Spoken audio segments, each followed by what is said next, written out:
ఎప్పటికప్పుడు వార్తల కోసం మా ఛానల్ని సబ్స్క్రైబ్ చేసుకొని పక్కనే కనిపిస్తున్న బెల్ బటన్ క్లిక్ చేయండి. పాఠశాల కోసం భూమిని ఇవ్వాలంటూ ఉన్సా గ్రామంలో గ్రామ సర్పంచ్పై గ్రామస్తులు విరుచుకుపడ్డారు.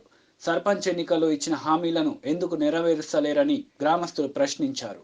సర్పంచ్ ఎలక్షన్లో ఆ గ్రామంలో 11 మంది నామినేషన్ వేశారని, సర్పంచ్ పదవిని కైవసం చేసుకోవడం కోసం సర్పంచ్గా ఉన్న గంగమని గంగారం అనువారు గ్రామంలో పాఠశాల నిర్మాణం కోసం 2 ఎకరాల 7 గుంటల భూమిని ఉచితంగా ఇస్తామని హామీ ఇవ్వడంతో నామినేషన్ బరిలో ఉన్న మిగతా వారు తప్పుకోవడం జరిగిందని, ఈ ఒప్పందం ప్రకారం ఆ గ్రామానికి గంగమని గంగారంను సర్పంచ్గా ఎన్నుకోవడం జరిగిందని గ్రామస్తులు ఆరోపిస్తూ భూమిని ఎందుకు ఇవ్వలేదని, ఇచ్చిన హామీ మేరకు 2 ఎకరాల 7 గుంటల భూమిని ఇవ్వాలంటూ డిమాండ్ చేశారు. 2 ఏళ్లు గడిచినా ఇచ్చిన హామీలు విస్మరించిన గ్రామ సర్పంచ్ గంగామని గంగారం ఇంటిని గ్రామస్తులు ముట్టడి చేశారు. అనంతరం స్థలం ఇవ్వాల్సిందేనని, ఈ సందర్భంలో గ్రామంలో ఆందోళన పూరితమైన వాతావరణం నెలకొంది. వివరాలు ఇలా ఉన్నాయి.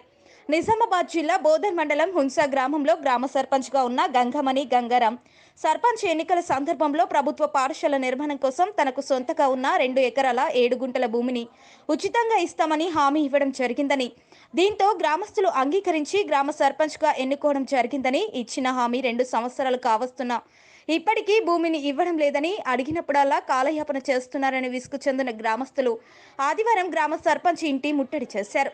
ఈ సందర్భంగా సర్పంచ్ గ్రామస్తులు ఇచ్చిన హామీ మేరకు భూమిని ఇవ్వాలంటూ డిమాండ్ చేశారు. 2 సంవత్సరాలు గడుస్తున్నా ఇప్పటికీ భూమి ఎందుకు ఇవ్వలేదంటూ గ్రామస్తులు ఆగ్రహం వ్యక్తం చేశారు. గ్రామంలో సర్పంచ్ బరిలో 11 మంది ఉండగా కొంతమంది భూమిని ఇస్తానని అప్పట్లో హామీ ఇవ్వడం జరిగిందని, వారికంటే ఎక్కువ భూమిని గంగమని గంగారం ఇస్తామని హామీ ఇవ్వడంతో గ్రామస్తులు సర్పంచ్గా ఎన్నుకోవడం జరిగిందని, ఇచ్చిన మాట ప్రకారంగా పాఠశాల కోసం భూమిని ఇవ్వాల్సి ఉండగా ఇవ్వకపోవడం దారుణమని గ్రామస్తులు ఆగ్రహం వ్యక్తం చేశారు. ఇప్పటికైనా భూమి ఇవ్వాలని ఆందోళన చేపట్టారు. గ్రామస్తులంతా ఏకమై గ్రామ సర్పంచ్ ఇంటిని ముట్టడించి స్థలం ఇవ్వాల్సిందేనని బైఠాయించారు.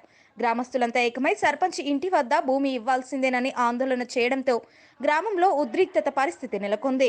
11 మందిలో నేను 10 నంబర్ నది నేను ₹1,00,000 ఖర్చు పెట్టి నామినేషన్ ఇచ్చిన, మొత్తం ఊరికి దావత్ ఇచ్చిన. ఇది ఏదో స్కూల్కి ఇస్తున్నాను కాబట్టి నేను ఇట్లా చేసుకున్నా. ఇపోతే ఇయ్య అంటే నా ₹1,00,000 నేను ఏం కావాలా, నాకు కథ ఏంది, నాకు గరీబ్ మనిషి, నేను ఎట్లా చేయాలా? నాకు భూమి ఇయ్య అంటే నాకు భూమి ఇవ్వాలా, మా స్కూల్కి ఇచ్చేస్తే మేము ఇప్పటి మాట ఊరోళ్ళు మొత్తమే మాకు భూమి కావాలి. 2 ఎకరాలు 7 గుంటలు భూమి కావాలా. అంతకన్నా 11 మంది మాట ఊరోళ్ళు మొత్తం, ఎస్సీలు బీసీలు మొత్తం కులాలు, అన్ని కులాలు బట్టి మేము ఈ పొద్దు ఫైట్ చేస్తున్నాం. దానికి మేము ఇడిచే పరిస్థితి లేదు. అడు ఏం చేసినా, రాజీనామా పెట్టినా, ఏం చేసినా 2 ఎకరాలు 7 గుంటలు ఇడిచేది లేదు. 11 మంది నామినేషన్ చేసి సర్పంచ్ ఎలక్షన్ నిలబడ్డ తర్వాత మందిర్ ముంగట వచ్చి నా కొడుకు చచ్చిపోయిందని, నేను ఊరు మంది అంతా నా కొడుకులని పిల్లల కోసం నేను 1.5 ఎకరం భూమి ఇస్తాన్న తర్వాత ఈయన ఏమన్నాడు, 2 ఎకరాల 7 గుంటలు ఇస్తాను ఈయన అన్నాడు.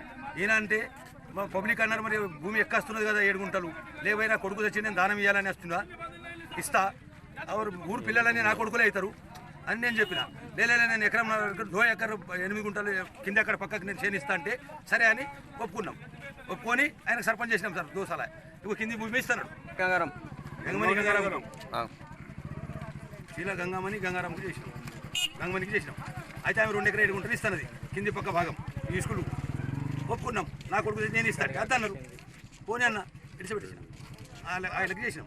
ఆయన 2 ఏళ్ళ శని ఏకజన సత్తాస్తుండు. సోమవారం మంగళవారం బుధవారం ఆ తీర్మానం ఇచ్చా, ఎంఆర్ఓ తీర్మానం ఇచ్చా, పంచాయతీ తీర్మానం ఇచ్చా, కలెక్టర్ తీర్మానం ఇచ్చా, అన్ని తీర్మానం ఇచ్చి అన్ని ఉంచుతున్నాడు స్కూల్కి. ఏమి ఎక్కచ్చిండు. లాస్ట్కి ఈ పరిస్థితి వచ్చింది సార్.